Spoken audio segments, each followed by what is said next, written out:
Have you ever spent your whole life building a home, only to wake up one morning and realize someone else had quietly taken your place inside it?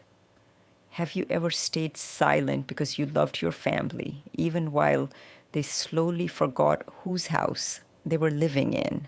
And what would you do if the people you welcomed with open arms suddenly expected you to start paying for the privilege of living in your own home? My name is Margaret. I am 70 years old, and until last spring, I believed that kindness always came back to you. I learned that kindness without boundaries can slowly become permission. My husband and I bought our little house 38 years ago. We painted every wall together. We planted every flower in the front yard together. We raised our only son there. Every Christmas, every birthday, and every family celebration happened under that roof. Even after my husband passed away, I never thought about leaving. Every room still held a piece of our life together. 2 years later, my son and his wife asked if they could move in for a while. They wanted to save money before buying a home of their own. I never hesitated. Stay as long as you need, I told them.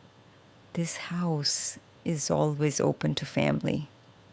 Looking back now, I often wonder if those words were the moment everything began to change. At first, living together felt easy. My daughter-in-law cooked dinner some evenings. My son helped around the yard on weekends. We laughed together and shared quiet mornings over coffee. I truly believed we were helping each other through different seasons of life. Then the small changes started. My favorite reading chair disappeared because it supposedly made the living room feel crowded. The family photographs in the hallway were replaced with decorations that looked more modern. My kitchen cupboards were rearranged because they worked better for someone else. Every change sounded reasonable. Every explanation came with a smile. So I stayed quiet. I told myself families grow and traditions change. But little by little, I stopped feeling like the woman who owned the house. When visitors came over, my daughter-in-law greeted them before I reached the front door. She decided where everyone would sit. She planned family dinners without asking me. More and more, I found myself asking permission inside a home that had once been entirely mine. I wanted peace more than I wanted to be right, so I ignored the uncomfortable feeling growing inside me. Then one Tuesday morning, I walked into the kitchen and found a white envelope resting neatly beside my coffee mug. My name was typed across the front, not written by hand. Typed. I frowned and opened it, expecting another bank letter or an insurance notice. Instead, I found several printed pages clipped together. The title across the top made my hand stop moving. Rental contribution agreement. Before I could finish reading, my daughter-in-law walked into the kitchen carrying her phone. She smiled as casually as if we were discussing the grocery list. "Good," she said. "You found it." I looked from the papers to her face, certain there had to be some mistake. She sat down across from me as calmly as ever. "My mom has been struggling financially," she explained. "We've been helping her every month, and money has been getting tight. Since we're all living together, it only seems fair that everyone contributes." She gently slid the papers a little closer to me, smiling as though she expected me to thank her for thinking of everything. "Starting next month, you'll pay rent for your room. It'll help support the household and my mom." I searched her face for the smallest hint that she was joking. I couldn't find one. For several long seconds, the kitchen felt strangely quiet.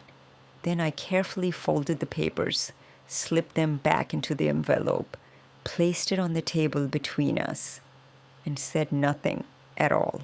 I carried the envelope upstairs without another word.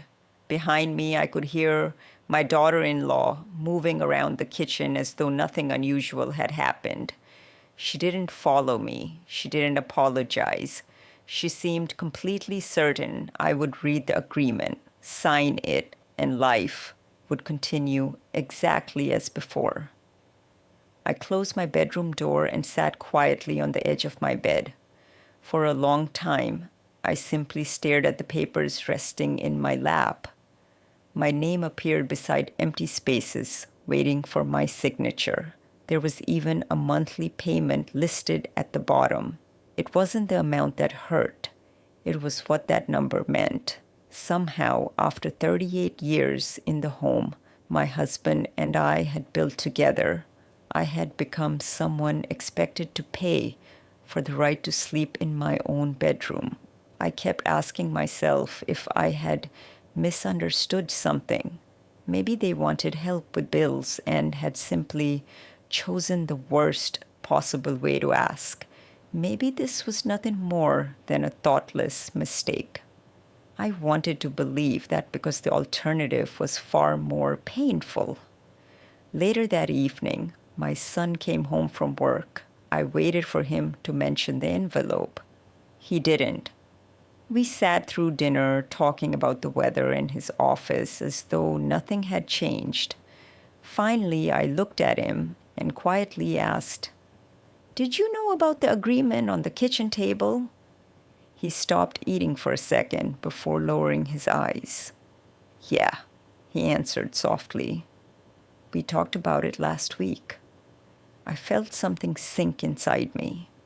"And you thought it was fair?" I asked. He rubbed the back of his neck and let out a slow breath. "Mom, we just thought everyone living here should contribute." I studied his face, hoping he would smile and tell me he had changed his mind. He never did. Before I could answer, my daughter-in-law walked into the dining room carrying a folder. She placed it beside my plate without saying a word. Inside were printed receipts, a payment schedule, and a note showing exactly how much money would be sent to her mother every month. Everything had already been planned. Everything had already been decided. No one had asked what I thought. No one had even considered that they were asking the owner of the house to become a tenant inside it. I slowly closed the folder and pushed it back across the table. My daughter-in-law smiled politely. "We just thought this was the easiest solution for everyone," she said. I looked at my son one last time, waiting for him to say something different. Instead, he quietly nodded. In that moment, I realized the rent had never really been about money. It was about something much harder to accept. Somewhere along the way, they had stopped seeing me as the woman who owned the house. They had started seeing me as just another person living under their rules. Later that night, after the house had fallen silent, I stood alone in my bedroom. My eyes drifted across the walls my husband and I had painted together so many years before. Every corner held a memory of the life we had built. Yet for the first time in 38 years, I didn't feel safe inside my own home. That was when I picked up my phone, found a number I hadn't called in years, and quietly made an appointment for the following morning. I didn't tell anyone where I was going. The next morning, I left the house before anyone else was awake. I didn't slam the front door. I didn't leave a note. I simply picked up my purse, climbed into my car, and drove across town to the attorney who had helped my husband and me write our wills many years earlier. When I walked into his office, he smiled warmly and said, "Margaret, it's been a long time." I smiled back, but it didn't reach my eyes. After listening quietly to everything that had happened, He opened my file and looked at me for a long moment. "The house is still entirely in your name," he said. "Nothing has changed." Hearing those words should have brought me comfort. Instead, they broke my heart. My family had asked me to pay rent for a house that legally, financially, and emotionally had never stopped being mine. "What would you like to do?" he asked. I didn't answer right away. I looked out the window and thought about my husband spending weekends fixing the porch, painting the fence, and planting flowers because he always said a home deserved to be cared for. Then I quietly said, "I want my house back." He nodded without asking another question. By that afternoon, every legal paper I needed had been prepared. On my way home, I stopped at a locksmith shop. An hour later, I stood on my front porch as the old lock clicked one final time before dropping into the locksmith's toolbox with a dull metal sound. I watched the new lock slide into place and realized I wasn't locking my family out. I was finally protecting the home my husband and I had spent 38 years building together. When the work was finished, the locksmith handed me 3 new keys. I slipped one into my purse and placed the other 2 in a small kitchen drawer. There would be no spare key hidden outside anymore. Then I walked through every room one last time. In the hallway, I paused beneath the pencil marks on the wall where we'd measured my son's height every birthday until he left for college. I traced the faded lines with my fingertips, remembering how excited he'd been each year to see if he'd finally grown taller than his father. I rested my hand there for one last moment before walking on. Then I packed only the things that truly belonged to me. My husband's framed photograph, our wedding album, his old coffee mug that still sat in the cabinet exactly where he had left it, a few clothes, a few family keepsakes. Everything else stayed exactly where it was. Before leaving, I wrote a short note and placed it on the kitchen table where the rental agreement had been waiting for me the day before. It read, "A tenant pays rent. An owner decides who lives in the house. We'll speak soon." I locked the front door behind me and drove to a small hotel across town.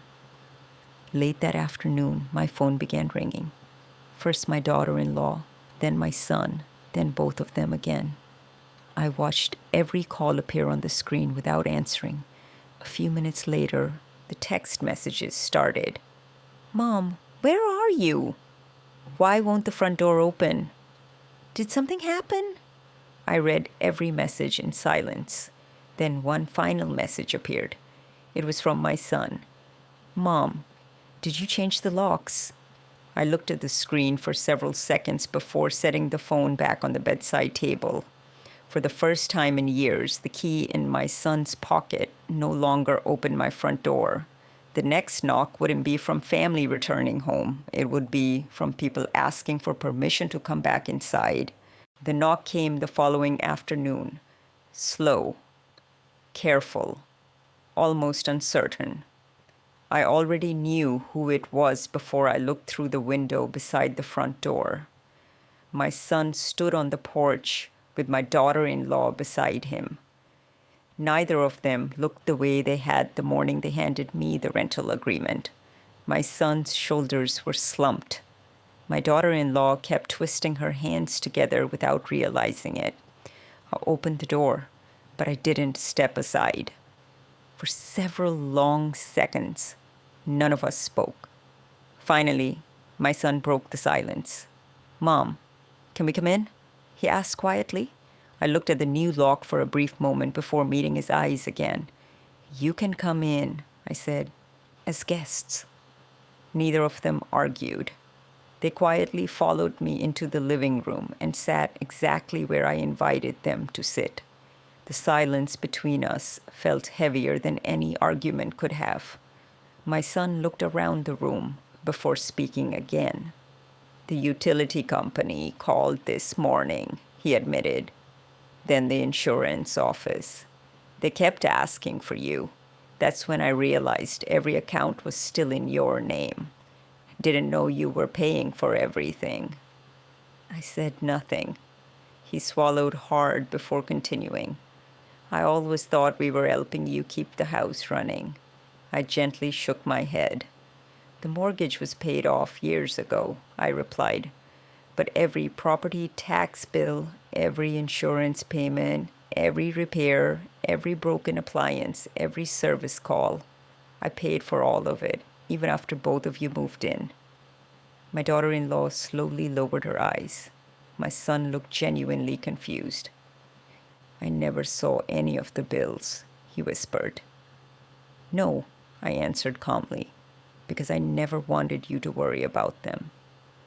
The room became quiet again. Then my daughter-in-law finally spoke. Her voice sounded very different from the confident tone she had used in the kitchen.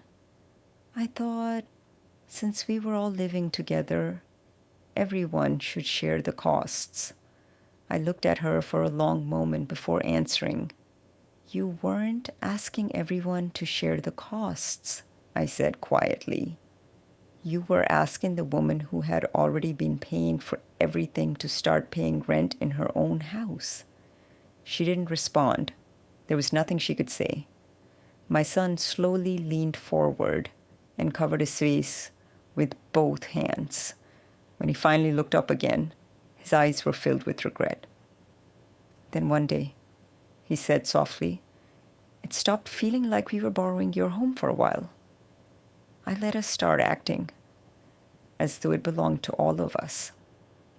His words hung in the room. No one interrupted them. After another long silence, he reached into his pocket and placed the old brass key on the coffee table. Between us, neither of us touched it.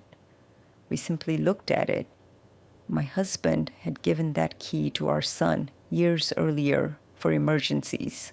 Somewhere along the way, an emergency key had quietly become an everyday key.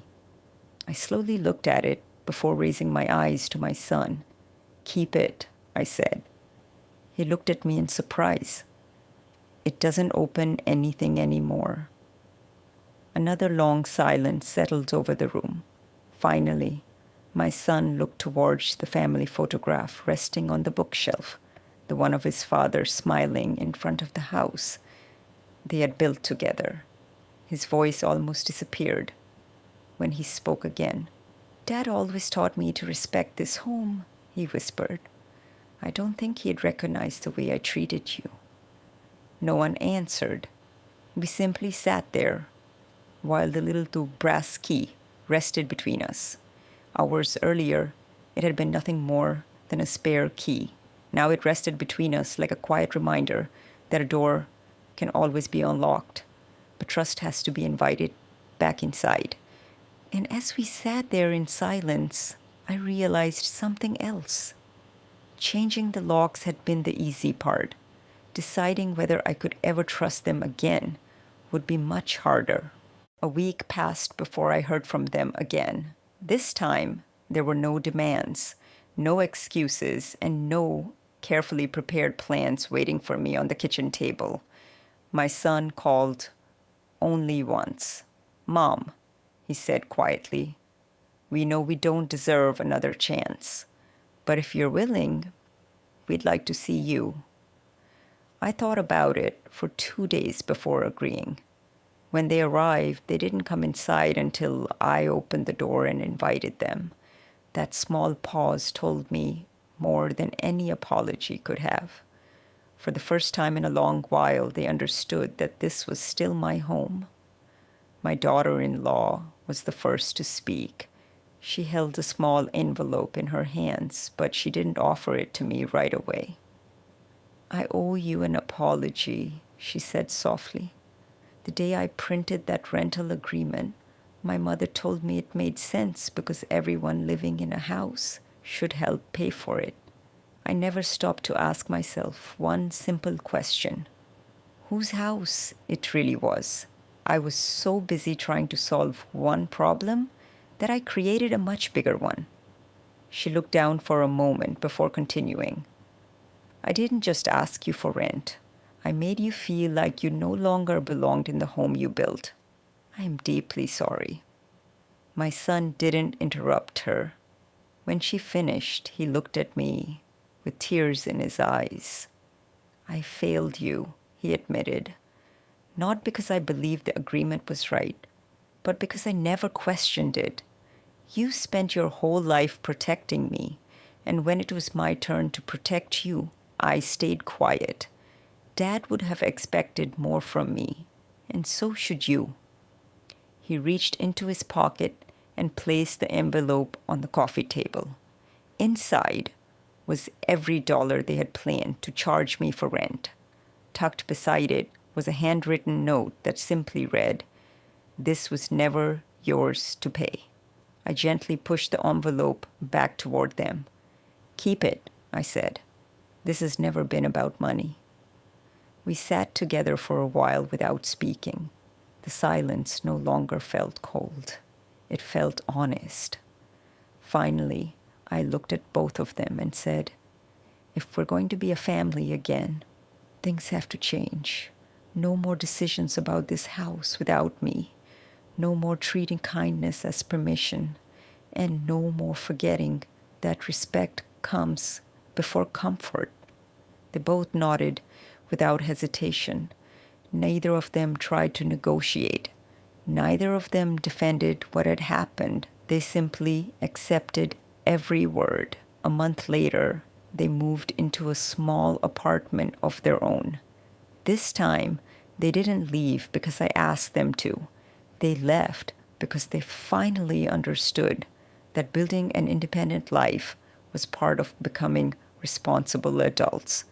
Our relationship didn't heal overnight. Trust rarely does. But little by little, they earned it back through quiet actions instead of promises. The following Christmas, I woke up before sunrise, just as I had every year for decades. As I walked into the dining room, I smiled. My chair was exactly where it had always been. Beside it sat my husband's empty chair, waiting quietly as it always had. A little while later, the front door opened and my family began arriving. My daughter-in-law stepped inside carrying dessert. She paused beside the dining table, smiled gently, and asked, "Margaret, where would you like everything this year?" It was such a simple question. A year earlier, she would have answered it herself. Now she waited for me. I smiled and pointed toward the kitchen, right where they've always gone. Without another word, she carried every dish exactly where I asked.